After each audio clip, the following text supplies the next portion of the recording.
meus irmãos. Eu quero, em primeiro lugar, agradecer pela oportunidade, viu, Kevin? Hoje eu não esqueci não, tá? Que dia foi a minha vez, passou por alto. Irmãos, quem nunca dependeu de alguém aqui? Ninguém ousaria levantar a mão, não é verdade? Porque todos nós já nascemos o quê? Dependentes, não é? Lógico, dependemos da mãe, né? Dependemos do pai, até a alimentação, né? E tem muitos que dependem, ó, de alimentação muitos e muitos tempos, não é verdade? Casa, etc. Igual, dificilmente o João de Barro, quando o filhote já está lá dentro, está tratando dele, está comidinha no bico, ele abre o biquinho e vai pegando. Como ele começa a ficar todo cheio de penas, já está na hora de fazer o quê? Se vira, mano, sai daí da minha casa. Sabe o que ele faz? Os pais empurram ele. E ele sai batendo no asa, batendo porque ele aprende a voar. Por quê? Ele ficou dependendo dos pais tratarem ele, pensando que aquilo ali o quê? Ia acontecer o quê? Para sempre. Aqui está uma mordomia. Eu vou ficar aqui porque tem comida de graça, não precisando trabalhar nem nada. Os pais, vai procurar sua vida e chuta ele, empurra ele de lá, ele sai e faz o seu primeiro voo. Irmãos, todos nós dependemos uns dos outros. E a depender ou dependência é estar o quê? Subordinado. É estar sujeito a alguma coisa, você depender do outro para a sua ajuda, tanto física, material, espiritual, de um conselho amigo, de um incentivo também. Quando Josué estava desanimado, sentado lá, pensando o que ele faria para tomar aquela cidade, o anjo chegou perto dele e disse: esforça-te, meu amigo, e tem o quê? Tem bom ânimo, vai lá e toma aquela cidade que está tudo entregue nas suas mãos, meu irmão. E ele saiu o quê? Animado. Ele dependeu de quê aí? De um incentivo. Tem pessoas que precisam de um incentivo, assim como os pais, o João de Barro precisou fazer o que com o filhote, com o filho? Empurrar ele, sai daqui desta casa e vai procurar o que? A sua vida. Não sei quantos filhotes, se é um ou dois, né? Mas sabe que ele expulsou ele de casa. Ele teve o quê? De procurar também uma vida nova. Vai casar, meu irmão, vai produzir também. E assim foi. Irmãos, Moisés, quando ele chegou ao Monte Sinai, vendo aquela sarça ardendo em fogo, e ele chegou, Deus chamou ele para perto dele, e disse: Moisés, olha, você é o escolhido para livrar o meu povo Israel. E naquele momento, o que Moisés falou? Eu não tenho condições, não sei falar. O que aquele povo vai dizer? Onde está o Deus que me enviou? O que Deus disse? Olha, só fazer esses sinais, dizer: eu sou o quê? O que sou. Não importa quem está te mandando, importa que eu estou mandando. Não vai falar meu nome, porque isso não vai importar. Moisés dependeu de Deus para quê? Olha, Senhor, eu não sei fazer isso, sei fazer aquilo. Deus falou: vá, rapaz, é só ir, eu estou mandando. E quando Moisés tirou o povo do Egito, ele chegou e orou a Deus dizendo: Senhor, se o Senhor não descer comigo na terra prometida, se o Senhor não for comigo, eu não vou, eu preciso do Senhor. O que ele demonstrou ali? Uma dependência de Deus. Ele demonstrou que ele precisava de algo mais superior do que ele tinha nas mãos, para guiar aquele povo rebelde, murmuradores. Ele disse: se o Senhor não for comigo, olha, eu não vou. O que Deus disse? Vá que eu estou contigo, é só você partir. Elias, ameaçado por Jezabel, um homem destemido, matou os profetas de Baal, defendeu o nome de Deus, defendeu a fé, e ele se sentiu o quê? Amedrontado. E o que ele teve que fazer? Teve de fugir, mas naquele momento ele dependeu de Deus, para que Deus pudesse o que? Ajudá-lo. Ele foi alimentado por corvos, ele foi alimentado por anjos. Ele deitou, quando ele acordou, estava o quê? Um pão assado em brasa, ele comeu. E quando, pela aquela água, aquele pedaço de pão, ele andou quantos dias? 40 dias e 40 noites. Ele estava dependendo de algo, alguém que os ajudasse. Aí ele saiu daquela depressão. Ele estava deprimido, e agora eu vou morrer. Todos nós temos medo da morte.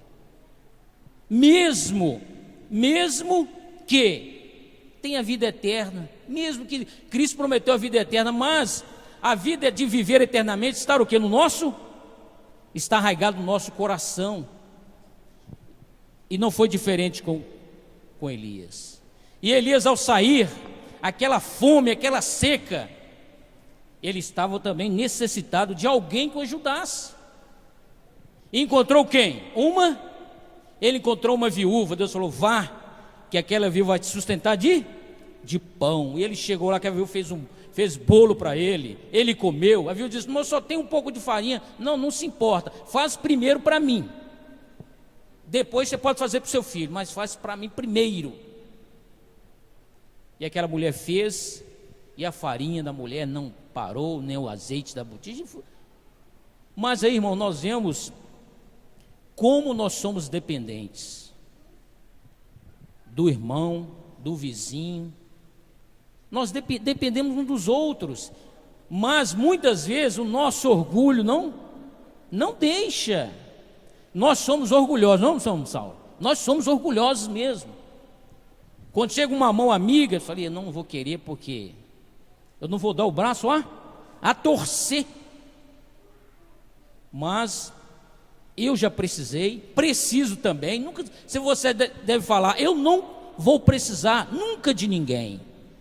Todos nós somos dependentes um dos outros, e principalmente dependentes de quem?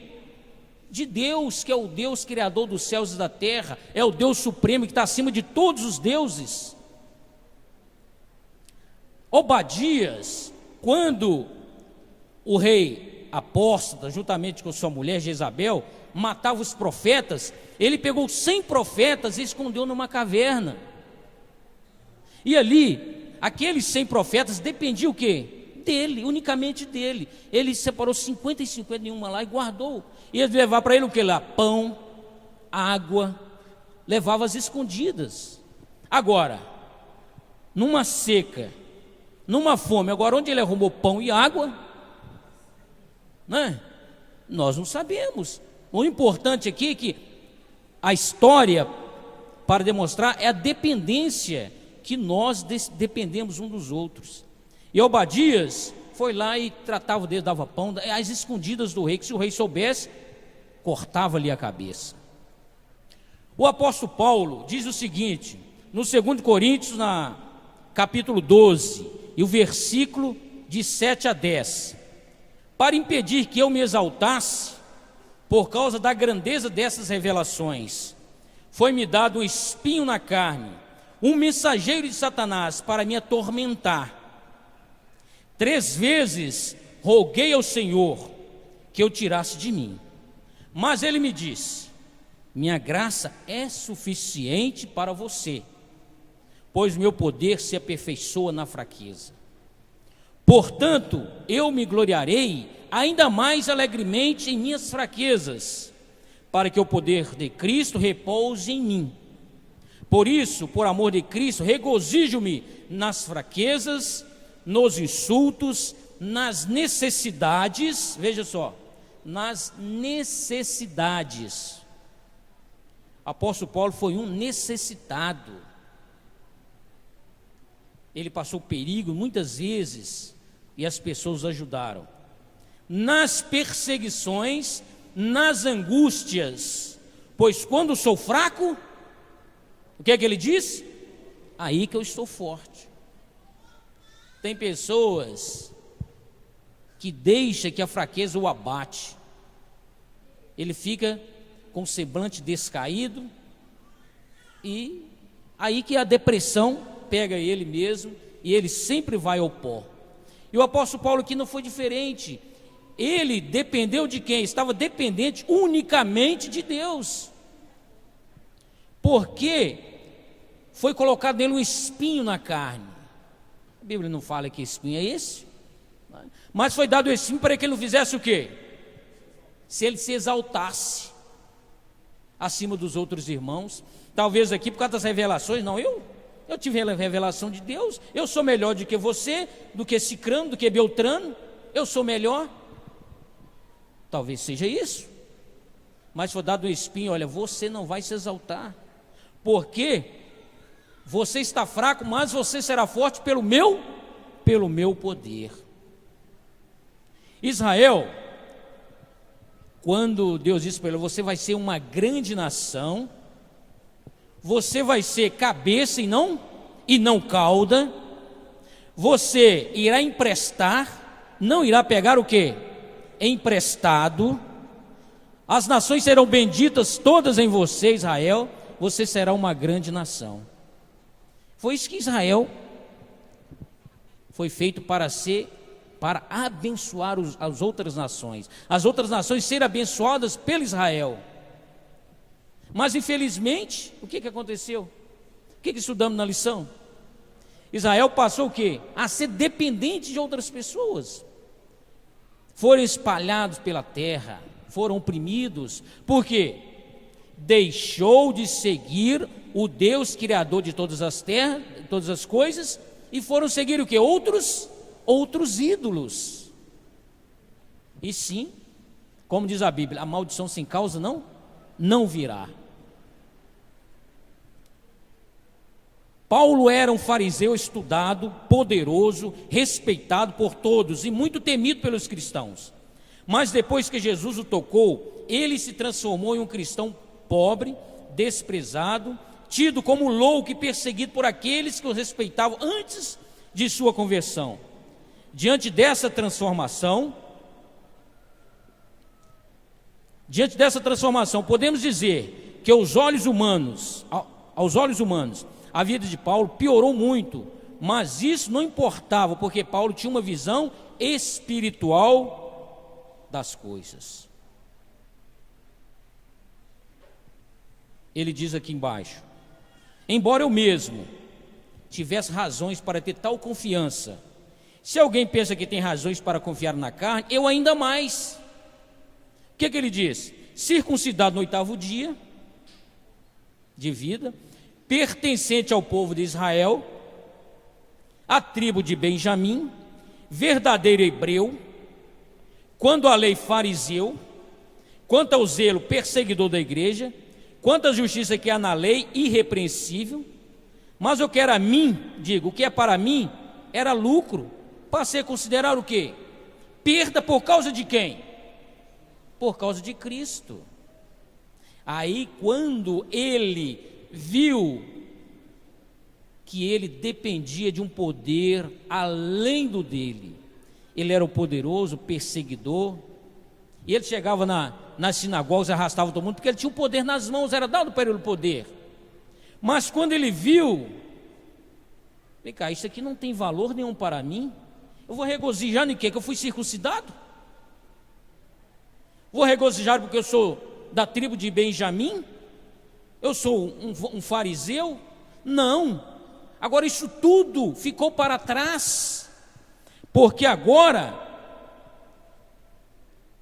isso era lucro, mas agora eu considero como perda por amor de quem?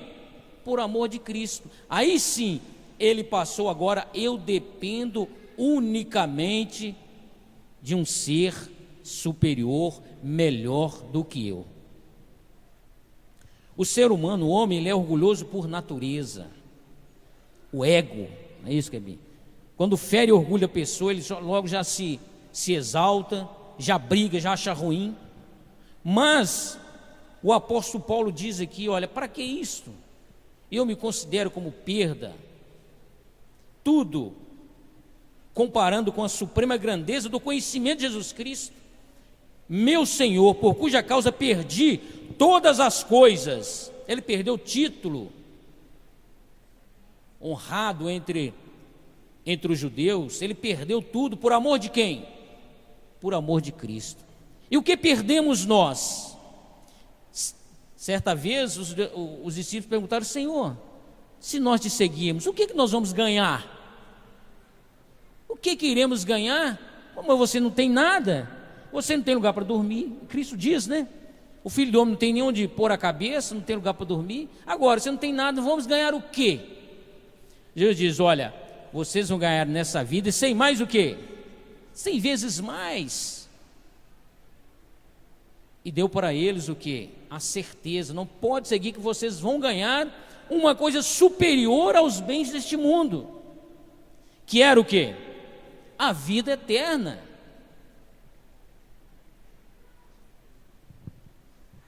Aquela parábola daquele rico insensato, quando ele viu a sua terra produzir os seus grãos, cevada, trigo, centeio, e ele olhou e disse: mas que maravilha, estou mais rico ainda, eu vou destruir os meus celeiros, vou fazer outros maiores, e vou recolher os meus grãos, e vou estocar neste local e dizer para minha alma: agora você está tranquila, você vai comer, vai beber, vai dormir e dizer: se farta.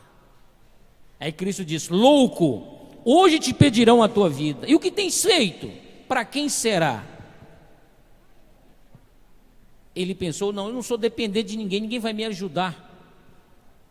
Mas Cristo diz: olha, e o que você tem feito? Para quem será? Para quem será esta riqueza que vocês têm? Para os herdeiros brigarem entre si, quem vai receber mais? Não é isso? Então aquele homem aqui mostra quando a pessoa não quer depender de Deus, ele quer depender apenas no seu potencial. Eu sou eu não preciso de ninguém. Mas o apóstolo Paulo, eu considero como esterco para poder ganhar a Cristo e ser encontrado nele, não tendo a minha própria justiça, que procede da lei, mas a que vem mediante a fé em Cristo. A justiça que procede de Deus se baseia na fé. Quero conhecer a Cristo ao poder de sua ressurreição e a participação de seus sofrimentos, tornando-me como ele em sua morte, para, de alguma forma, alcançar a ressurreição dentre os mortos. Filipenses capítulo 3, versículo 4 ao 11. Então o apóstolo Paulo viu: olha, isso que eu era antes, eu era poderoso, eu ia nas sinagogas e pegava todo mundo, tinha status de um perseguidor, eu pensava que aquilo ali eu estava fazendo para agradar a Deus, pensando que Deus havia mandado, mas eu estava fazendo para agradar o quê? A homens. E o apóstolo Paulo viu que agora isso tudo é perda para mim.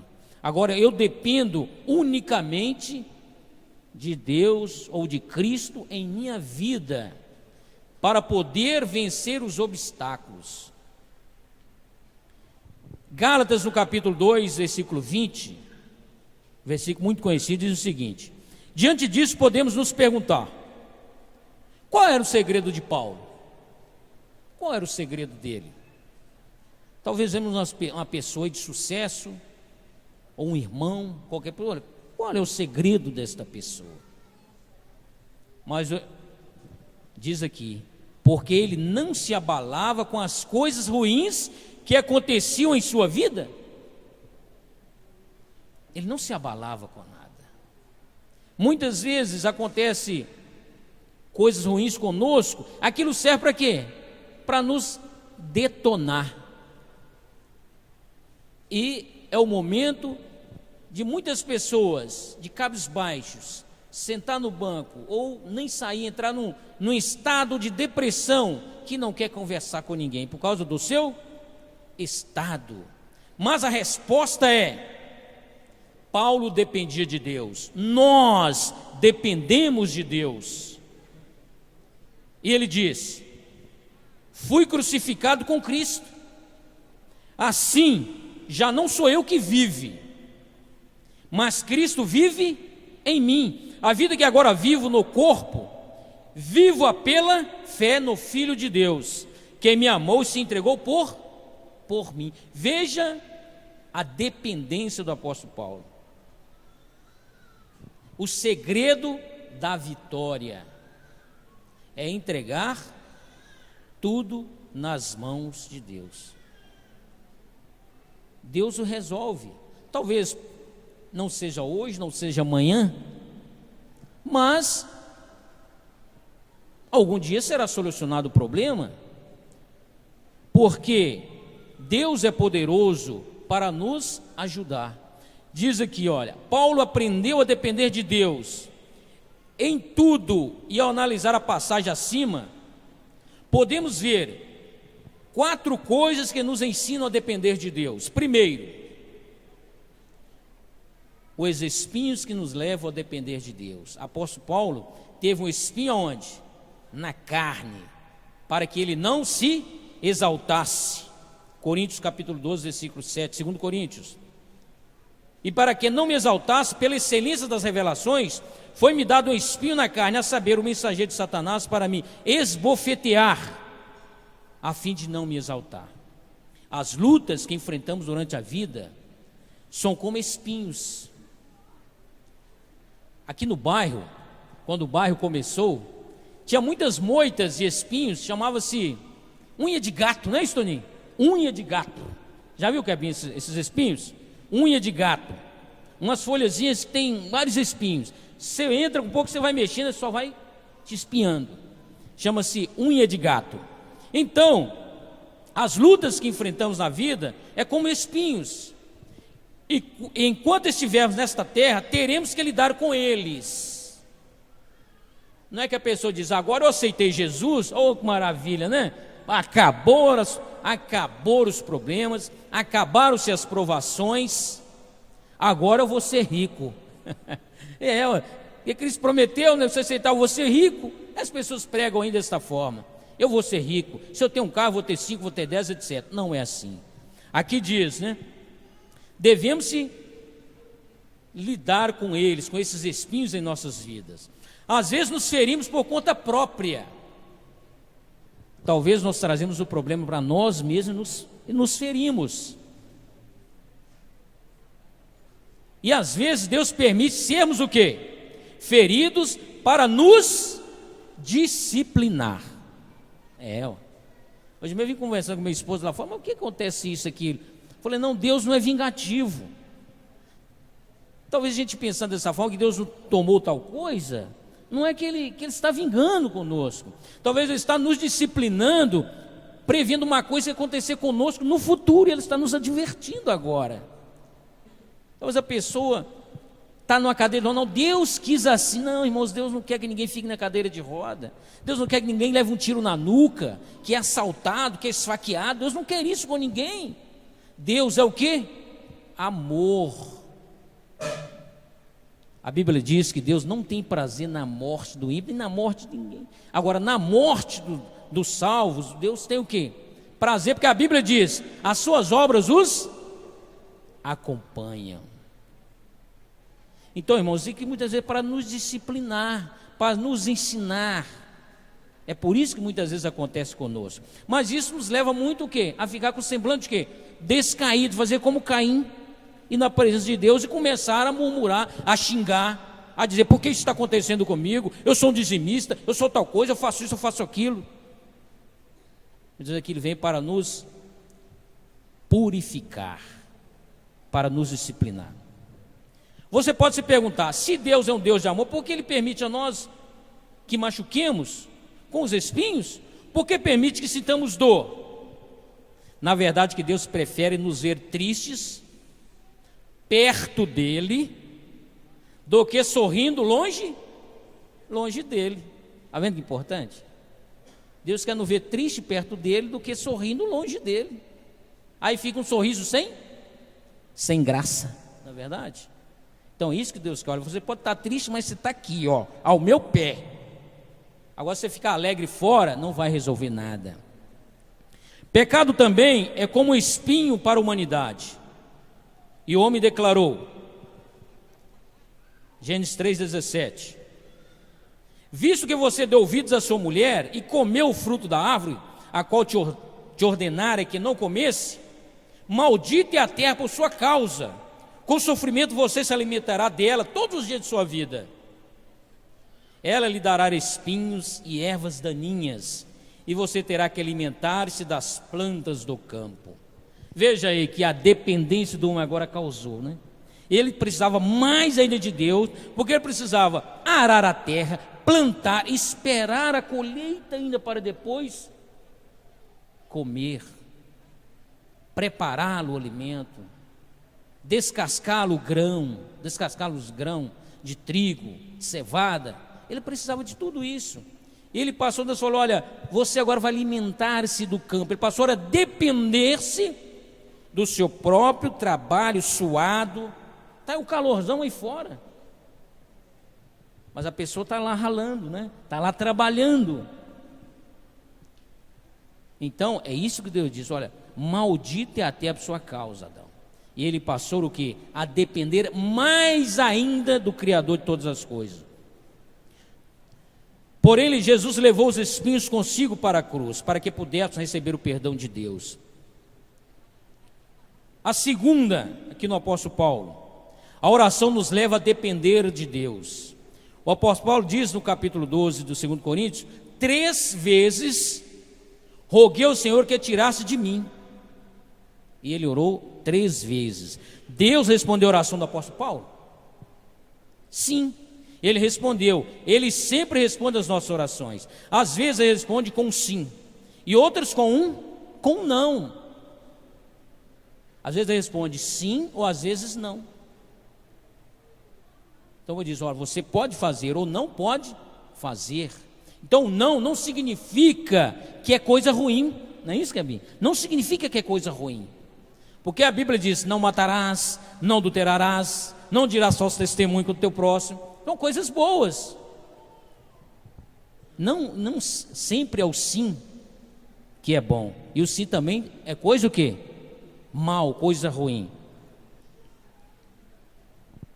E diz aqui, mesmo que ele te diga um não, isso também quer dizer sim, pois o Senhor sempre tem o melhor para nossas vidas.